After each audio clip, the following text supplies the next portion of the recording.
નમસ્કાર, હું મનીષા ઠેસિયા, અમારી યુટ્યુબ ચેનલ ગુજરાત સમુદાયમાં આપનું સ્વાગત છે। સરકાર તરફથી ખેડૂતો પાસેથી ટેકાના ભાવે મગફળી ખરીદી કરવામાં આવશે અને આવી રહી છે। અત્યારે મગફળી સરકાર તરફથી ખેડૂતો પાસેથી ટેકાના ભાવે લેવામાં આવી રહી છે, પરંતુ આ તમામ જે સિસ્ટમ છે, આ સિસ્ટમમાં ઘણી વખત કંઈક ને કંઈક મુશ્કેલી સર્જાવાના કારણે ખેડૂતો હેરાન થતા હોય છે। ઘણા બધા કેન્દ્રો પરથી અમને સમાચાર મળતા હોય છે, ક્યાંક ઓનલાઈન રજીસ્ટ્રેશનમાં તકલીફ થતી હોય છે કે ક્યાંક ખરીદીમાં બીજો કોઈ પ્રોબ્લેમ આવતો હોય છે, ક્યાંક ખરીદી ખૂબ ધીમી ગતિએ થતી હોય છે અને ક્યાંક બારદાનનો અભાવ એટલે કે બારદાન ન હોવાના કારણે ખરીદી બંધ કરવી પડતી હોય તેવી અનેક બધી સમસ્યાઓ સામે આવતી જ હોય છે। સમાચાર ભેસાણથી જે મળ્યા હતા કે ભેસાણમાં ટેકાના ભાવે ખરીદી કેન્દ્ર જે ફાળવવામાં આવ્યા છે, 3 કેન્દ્ર પર ખરીદી કરવામાં આવી રહી છે।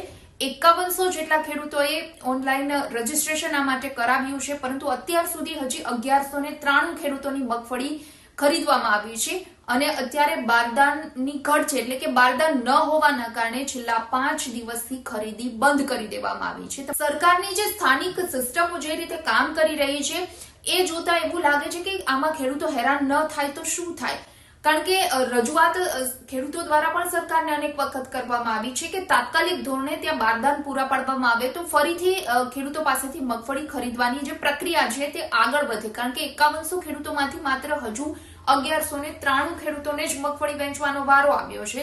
હજુ મોટા ભાગના ખેડૂતોને મગફળી વેચવાની બાકી છે। તો આ અંગે ભેસાણના ખેડૂતોનો આક્ષેપ છે કે સરકાર તરફથી યોગ્ય સમયે કેન્દ્રો સુધી બારદાન ન પહોંચાડવાના કારણે ખેડૂતોને જે સમય આપવામાં આવ્યો હોય છે મગફળી વેચવા માટે અને જે ક્રમ આપવામાં આવ્યો હોય છે એ ક્રમ ખૂબ પાછળ જાય છે, વધારે સમય હજુ પણ રાહ જોવી પડે તેવી શક્યતા વર્તાઈ રહી છે ને જેના કારણે માલનો એટલે કે મગફળીનો પણ બગાડ થાય અને આર્થિક સમસ્યા પણ સર્જાઈ શકે છે। એટલે તાત્કાલિક ધોરણે સરકાર જો કેન્દ્રો સુધી બારદાન પહોંચાડે તો ફરીથી આ ખરીદીની પ્રક્રિયા આગળ વધે અને જે બાકી રહેલા ખેડૂતો છે તેનો મગફળી વેચવાનો વારો આવે।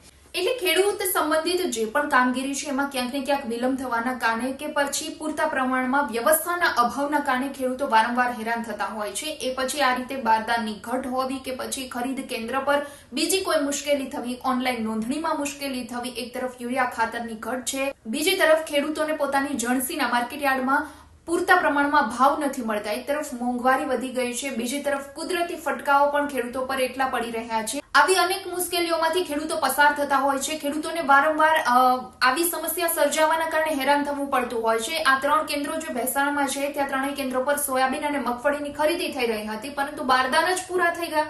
બારદાન ન હોવાના કારણે છેલ્લા 5 દિવસથી ખરીદી બંધ છે। એક પણ કેન્દ્ર પર હાલ ખેડૂતોની મગફળી ખરીદવામાં નથી આવી રહી, તો 5 દિવસમાં ત્યાં બારદાન ન પહોંચી શકે। સ્થાનિક તંત્રની પણ આ કેટલી બેદરકારી કહી શકાય અને ખેડૂતોને આ રીતે હેરાન થવાનો વારો આવે। 5100 ખેડૂતોની નોંધણીમાંથી માત્ર 1193 ખેડૂતોની મગફળીનો તોલ થયો છે। હજુ ઘણા બધા ખેડૂતોને મગફળી વેચવાની બાકી છે, તો તાત્કાલિક ધોરણે બારદાનની વ્યવસ્થા ત્યાં કરાવો જેથી ખેડૂતો હેરાન ન થાય અને સમયસર તેની મગફળી વેચી શકે। વિડીયો પસંદ આવ્યો હોય તો લાઇક એન્ડ શેર કરવાનું ભૂલશો નહીં અને ખાસ અમારી ચેનલ ગુજરાત સમુદાયને આપ સબસ્ક્રાઇબ કરી લેશો। આવતીકાલે કોઈ નવા ટોપિક પર ચર્ચા।